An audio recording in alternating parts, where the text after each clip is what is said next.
Ciri utama berpikir secara Qur'ani adalah apa? Kamu mencari sifat-sifat wali Allah. Dan ternyata sifat wali-wali Allah itu musara'ah ilal khairat, kalau melakukan kebaikan kesusu.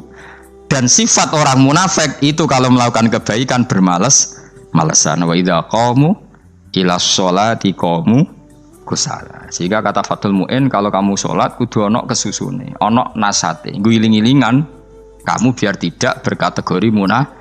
Karena orang munafik kalau wa idza qamu ilas sholati qamu kusala. Kalau sedang mau sholat malas-malasan. Nah, intinya gitu, cara jadi mufassir, cara jadi pemikir Quran yang baik apa? Sifatnya orang baik dikumpulkan, kemudian kamu ingin diri itu. Sifatnya orang buruk kamu kumpulkan, kemudian kamu menghindari sifat itu. Misalnya Allah cerita Fir'aun. Fir'aun itu penyakitnya apa? Istagna, merasa kumoluhur, merasa tercukupi semua. Itu sifatnya apa? Fir'aun.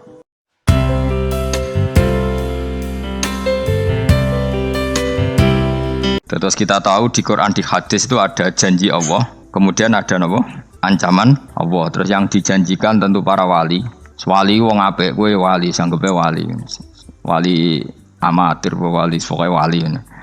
Terus perilaku sing ora disenengi Allah. Kalau beri contoh nggih sing aman, maksudnya aman itu ada di beberapa kitab. Misalnya Fathul Mu'in. Fathul Mu'in itu kitab yang dipakai semua pesantren, kitab fikih. Itu kalau ngeritik, kamu kalau mau sholat, iku kudu ana melayune. Lane kula nu sering gawe syariat teng santri kula, pokoke nek ape jamaah mbuh pira kadare iku ana melayune. Guling-gilingan nak kowe iku serius. Kan yo ora lucu misalnya dipanggil kiaimu terus mlaku sewantai kan koyo wong ora peduli napa. Nah, dawe Mu'in itu sederhana oleh gawe contoh. Karena Allah itu mengkritik orang munafik yang kalau berangkat ke sholat itu malas-malesan. Artinya fal kasal iku min sifatil munafikin. Malas-malesan adalah sifatnya orang munafik. Jadi kena ape sholat terus sampai angop terus rokoknya tindakno sik sewantes. Nah iku rondok. Rondok PKI rondok munafik karo. Wae rondok. Mergo sifat itu sifatnya tiyang napa? Munafik. Wa idza qamu ila sholati qamu kusala. Kalau mereka berangkat ke sholat itu secara malas-malesan. Nah, kebalikannya orang baik itu wasari'u ila maghfirati mirabbikum. Kalau ada sesuatu yang potensi menjadikan maghfiratnya Allah itu kesusu cepet-cepetan. Lan rata-rata kiai nak mlaku iku banter. Guling-gilingan nak menuju barang apik iku ketok serius. Nah, kiai kok mlakune lon-lon kemungkinan nek ra di dhuwit ya ketuan. Ora pati iso ngaji, jare sing anteng-anteng kuwi ana makonane, paham no? Sekali-kali kan sampai ngaji, pas marung ono tat ngaji melaju nganti nabrak-nabrak wong. Iku insyaallah luwih keren apa? Tapi yo ngawur nganti nabrak-nabrak wong. Kalau cerita, dadi mulane kadang wong khusuk ora wali, Mas. Kowe ngono angel dadi wali. Mergo nek sampai ngaji ku angop niku ora wali-wali. Mulane iki mareni terakhir iki mareni ya. Jadi tumak nina itu ada batasnya, enggak boleh tumak nina fil khairi. Kalau kebaikan kudu wasa ri'wono kesusun. Sebagian ayat kebaikan diredaksikan Allah fafirru ila wa firru iku melayu.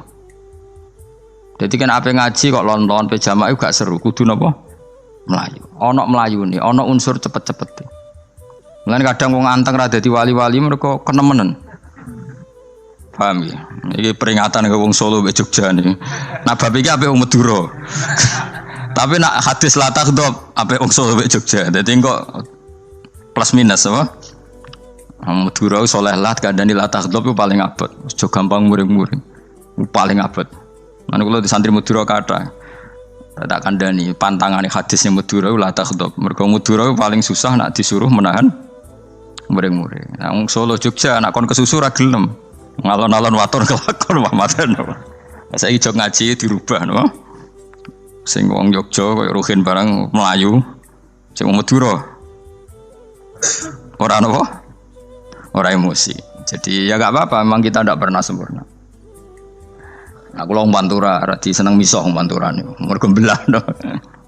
Tapi ini penting kula aturno. Makanya ada ibadah yang Nabi itu tidak kesusu.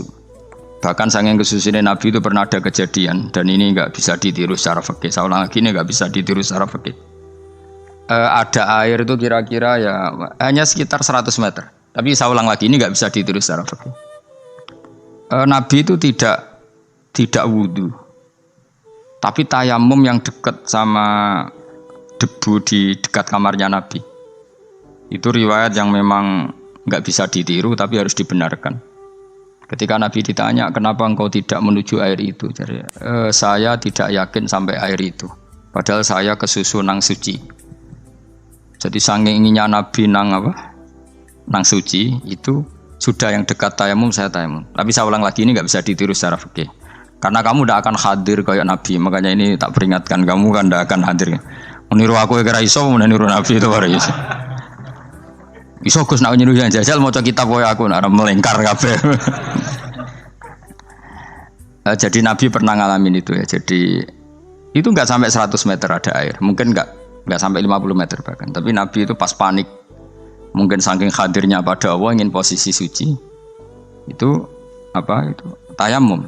Ketika ditanya al-amru asra'u min dalik, urusan bisa lebih cepat timbang itu.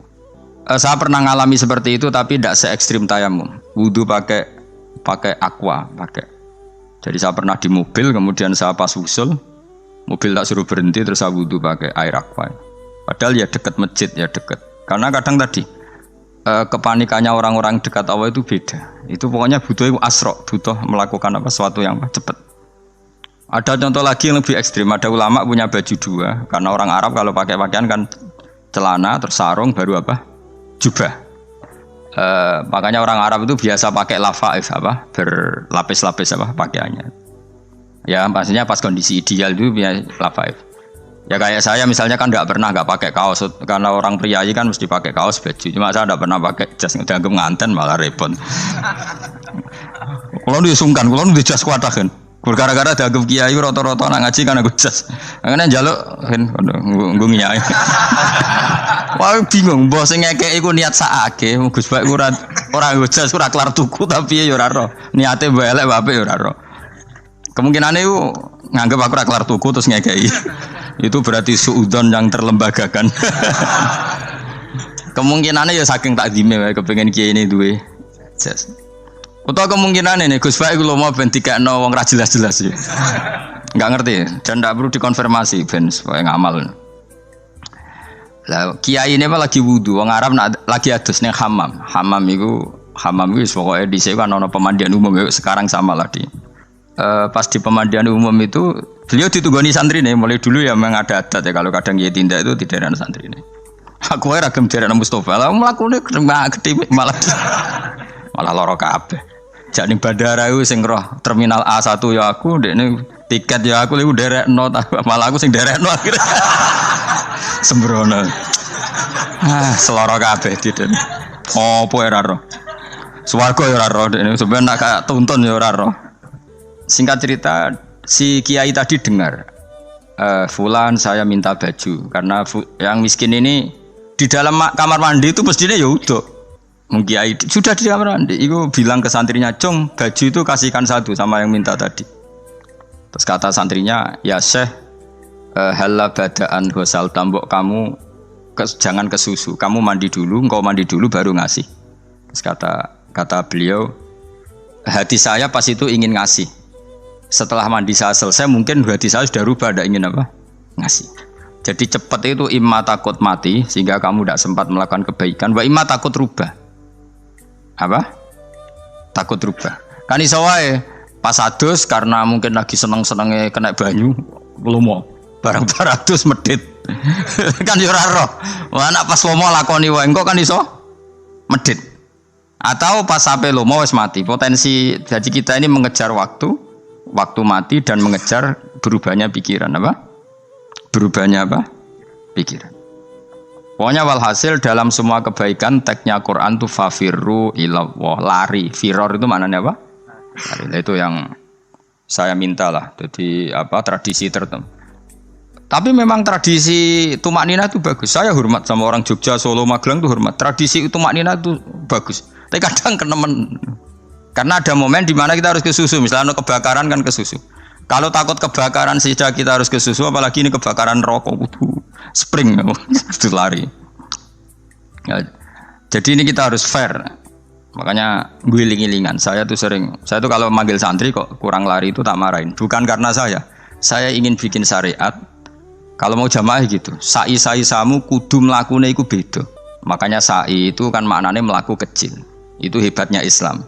Tawaf itu kan yang 3 kali pertama itu disuruh romal itu lari-lari apa?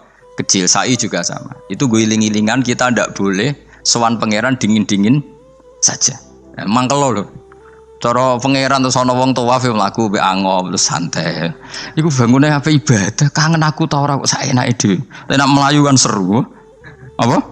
Senajan tau ketemu pangeran Gusti paringi sugih wis ngono lah pokoke. Ya rada kurang ajar melayu ku susu jebule jaluk ya apa? Sugih. Ya eling-eling ya. Jadi ini kula suwun lah. Tapi ora 100 gebut mlaku 120 iku ngawur nek iku. Pokoknya ana kesusune lah, entah berapa kadarnya itu ana. Mergo istilah pangeran apa? Wasari'u bergegas lah. Ya apa? Makanya Nabi dulu pinternya gitu. Ada Bani Sulaim, Bani Ghifar itu punya adat tumak nina. Itu sama Nabi dipuji.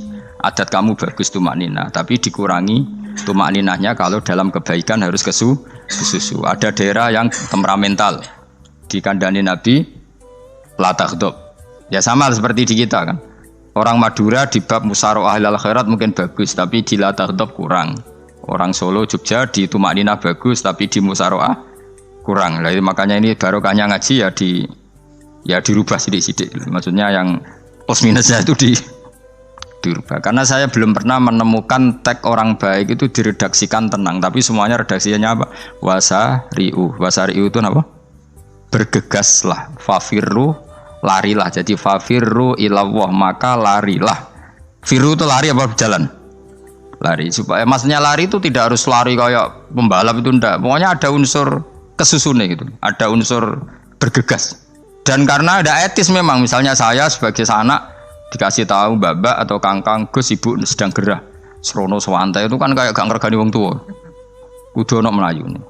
Dan di sini ini maka diredaksikan di semua riwayat Nabi itu kalau jalan wa idza masa Nabi kalau jalan itu fakaan namayan hattu min sobabinir takoh. Semua dibak menerangkan apa Nabi kalau jalan itu seakan-akan turun dari tangga, maknanya cepet fakaan naman hatto min sobabinir takoh. Jadi Nabi kalau jalan itu cepet. Ya dong ini ya, paham ya? Ngiling-ngilingan. Nah, ciri utama berpikir secara Qur'ani adalah apa? Kamu mencari sifat-sifat wali Allah. Dan ternyata sifat wali-wali Allah itu musyaroah ilal khairat, kalau melakukan kebaikan kesusu. Dan sifat orang munafik itu kalau melakukan kebaikan bermalas-malasan. Wa idza qamu ilas sholati qamu kusala. Sehingga kata Fathul Mu'in, kalau kamu sholat kudu ono kesusune, ono nasate, guling-gilingan kamu biar tidak berkategori munafik. Karena orang munafik kalau wa idza qamu ilas sholati qamu kusala. Kalau sedang mau sholat malas-malasan. Nah, intinya gitu cara jadi mufassir, cara jadi pemikir Quran yang baik apa? Sifatnya orang baik dikumpulkan, kemudian kamu ingin diri itu. Sifatnya orang buruk kamu kumpulkan, kemudian kamu menghindari sifat itu. Misalnya Allah cerita Fir'aun. Fir'aun itu penyakitnya apa? Istagna, merasa kumoluhur, merasa tercukupi semua. Itu sifatnya apa? Fir'aun. Tapi sifatnya orang baik itu ya yuhannasu antumul fuqara'u ilallah. Sifat orang baik adalah merasa fakir, merasa enggak siapa-siapa di depan Allah Subhanahu wa taala. Sehingga keangkuhan itu sifat Fir'aun, merasa fakir, merasa enggak siapa-siapa adalah sifatnya orang baik. Makanya nadumanya Habib Abdul Haddad masyhur itu. Ana abdun soro fakhri dimna fakri, itu yang sering dinyanyikan, dilakukan para wali-wali itu apa? Ana abdun soro fakhri dimna fakri. Jadi ana uta ingsun abdun kawula. Soro ingkang dadi apa fakhri kebanggaan ingsun iku dimna fakri mergo fakir ingsun. Jadi saya ini hambamu ya Allah, yang sebagai kebanggaan saya adalah saya selalu butuh kepada Engkau. Karena ciri utama orang jelek adalah hidup seakan-akan enggak butuh sama campur tangannya Allah Subhanahu wa taala. Kalau saya punya uang pasti senang, punya jabatan pasti senang. Saya jadi menteri mesti beres semua, saya jadi gubernur beres semua. Merasa bisa semua itu min sifati Fir'aun, itu sifatnya Fir'aun. Tapi kalau kamu jadi menteri, jadi gubernur, saya tidak siapa-siapa tanpa pertolongan Allah. Saya kiai pun tidak bisa apa-apa tanpa pertolongan Allah. Saya orang baik pun tidak mesti dijamin baik terus tanpa pertolongan Allah. Sehingga selalu la haula wala quwata illa billah. Saya bisa menghindari maksiat ya karena Allah, bisa melakukan taat juga karena Allah. Nah, orang yang seperti ini itu jenenge ana abdun soro fakhri dimna fakri. Saya ini adalah hamba yang menjadi kebanggaanku adalah karena saya selalu fakir, selalu butuh kepada engkau. Ini penting kalau terangkan, jadi supaya orang terbiasa.